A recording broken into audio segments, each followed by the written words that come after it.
ملک کی معروف مذہبی شخصیت جناب علامہ ابتسام الہی ظہیر صاحب کو کہ وہ آئیں اور شرکا سے مخاطب ہوں۔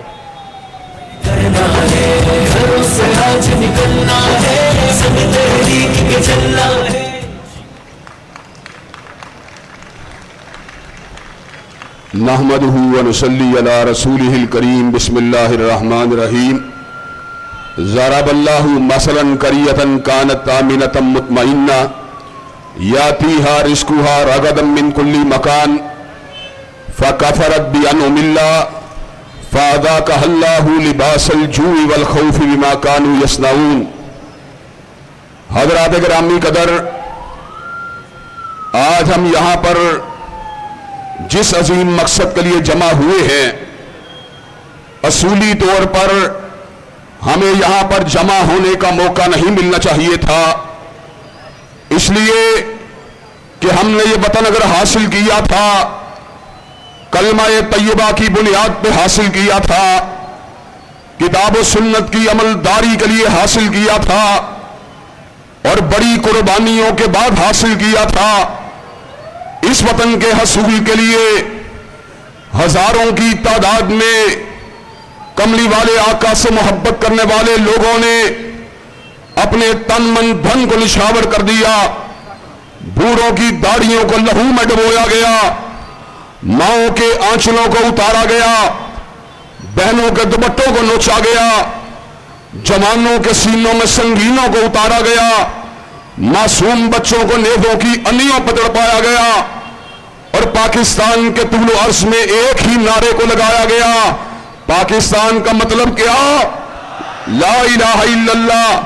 لا الہ الا اللہ کی عملداری کے لیے حضرت محمد علی جناح کی قیادت میں، حضرت علامہ اقبال کی قیادت میں، حضرت مولانا محمد علی جوہر کی قیادت میں، حضرت مولانا ظفر علی خان کی قیادت میں مسلمانوں نے دیوانہ وار قربانیاں دی۔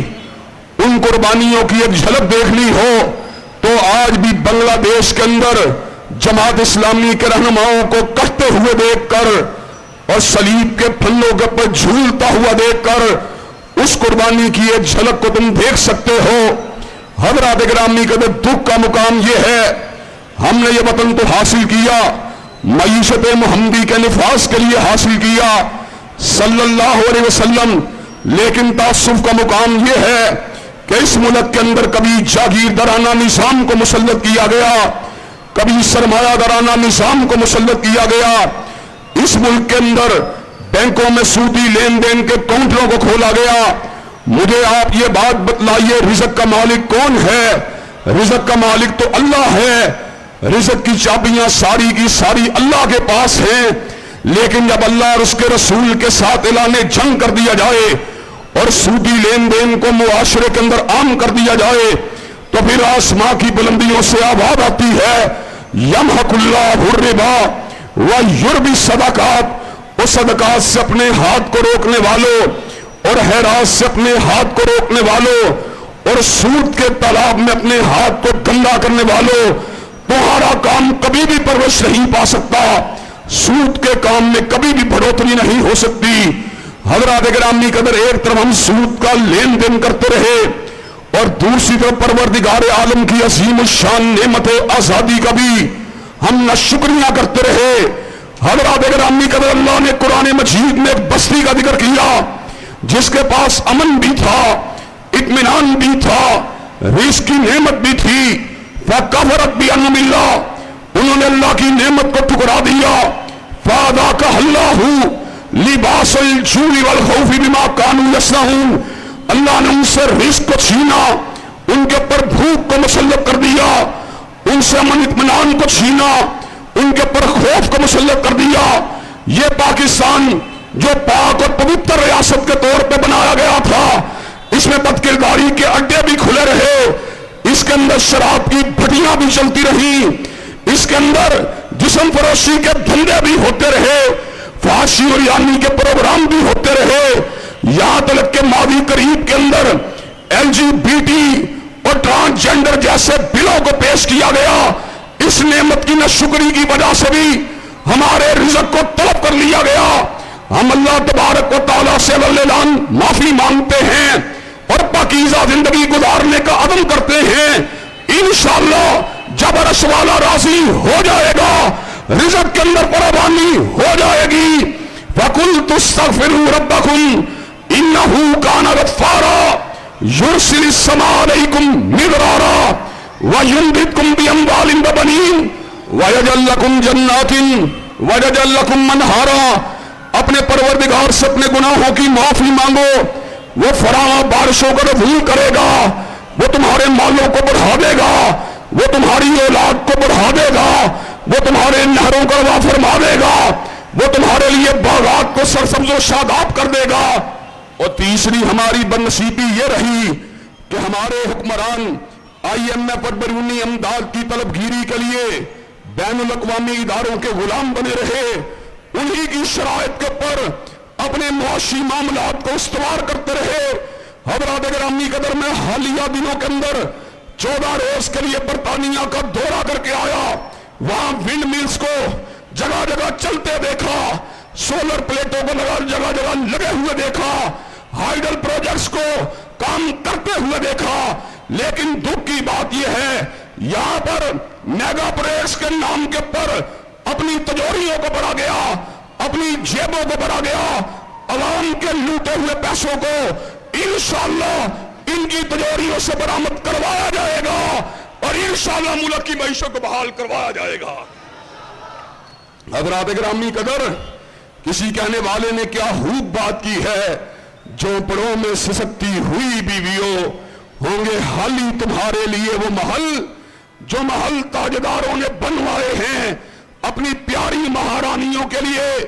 میں اپنے برادر اکبر حافظ نعیم الرحمان کو جماعت اسلامی کے قائد اور رہنما ہونے کے ناطے اس بات پر مبارکباد پیش کرتا ہوں کہ آپ نے قوم کے اوپر جو بلوں کا اضافی لوڈ ڈالا جا رہا ہے اور IPPs کو جو اضافی پیسے بجلی کے حوالے سے ادا کیے جا رہے ہیں اور جو مہنگائی کو بلا سبب بڑھایا جا رہا ہے اس کے خلاف جو سٹینڈ لیا ہے, انشاءاللہ میں اور قرآن و سنہ موومنٹ کے دوست احباب حافظ نعیم بھائی کے ہم قدم ہونے کے لیے تیار ہیں.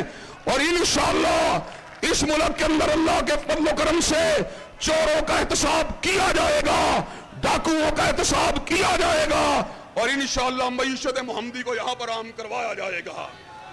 حضرات گرامی قدر, اسلامی نظام معیشت کے تحت جب ملک کے معاملات کو چلا دیا جائے گا اور اللہ کی تائید و نصرت کا حصول یقینی بنا دیا جائے گا تو ملک کے تمام مسائل حل ہو جائیں گے. ہم حکمرانان وقت سے اس بات کا مطالبہ کرنا چاہتے ہیں کہ IPPs کے ساتھ تمام معاہدوں کو کینسل کیا جائے, سودی بینکاری والے نظام کو معطل کیا جائے اور اس ملک کے لوگوں کو خوشحالی اور روزگار کو فراہم کرنے کے لیے اللہ کی بارگاہ میں جھکا جائے اور پیغمبر زمان کے نظام کو ملک کا آئین اور قانون بنایا جائے. حضرات گرامی قدر, اور ایک دو اور نکات بھی آپ حضرات کے سامنے رکھنا چاہتا ہوں. اللہ کے فضل و کرم سے پاکستان اسلام کا کلا ہے اور ہر مسلمان کا درد اہل پاکستان کا اپنا درد ہے. کل جب ہمیں اس بات کی خبر ملی کہ حماس کے عظیم رہنما جو القدس کے اندر آزادی کی جنگ لڑتے رہے اور مظلوم فلسطینیوں کے کاز کی نقابت کرتے رہے, ان کو شہید کر دیا گیا ہے تو دل چھلنی ہو گیا. اور حضرت مولانا ظفر علی خان کی یہ بات یاد آئی, اخوت اس کو کہتے ہیں, چبھے کانٹا جو کابل میں تو ہندوستان کا ہر پیر و جواں بے تاب ہو جائے. اسماعیل آج دنیا میں نہیں ہے لیکن جب تک ایک مسلمان بھی زندہ ہے اسماعیل ہنیہ کا مشن آگے بڑھایا جائے گا, فلسطین کے لیے آبادوں کو اٹھایا جائے گا اور یہود کے غاضبان غاصبانہ قبضے کے خلاف صدائے احتجاج کو بلند کیا جائے گا. آپ لوگ یہ کام کرنے کے لیے تیار ہیں انشاءاللہ. اور تیسری اور آخری بات یہ ہے, اللہ کے فضل و کرم سے ریاست پاکستان اسلام کا وطن ہے اور حرمت رسول اللہ اور ختم نبوت کے آئین اور قوانین کے اوپر کوئی سمجھوتا نہیں ہو سکتا. میں اس شیخ کے توسط سے چیف جسٹس کو یہ پیغام دینا چاہتا ہوں جو ختم نبوت کو نہیں مانتا, جو حضرت رسول اللہ کو آخری نبی نہیں مانتا، جو ان کو آخری رسول نہیں مانتا، جو ان کو آخری ناطق وحی نہیں مانتا، ہم اس کے لٹریچر کی اشاعت ملک کے اندر کبھی گوارا کر سکتے؟ ہم ان کی تحریف شدہ قرآن کی اشاعت کو قبول کر سکتے؟ اللہ کے فضل و کرم سے مجھے یہ بات بتلائیے کہ آپ ان عظیم کاف کے حصول کے لیے برادر عظیم حافظ نعیم الرحمان کا ساتھ دینے کے لیے تیار ہیں انشاءاللہ؟ کیا میدان عمل میں آنے کے لیے تیار ہیں انشاءاللہ؟ کیا نفاذ اسلام کی دستوری اور سیاسی جدوجہد کے اندر اپنا کردار ادا کرنے کے لیے تیار ہیں انشاءاللہ؟ شب گریزاں ہوگی آخر جلوائے خورشید سے، اور یہ چمن معمور ہوگا نغمہ توحید سے۔ وآخر دعوانا الحمدللہ رب العالمین۔ اسلامی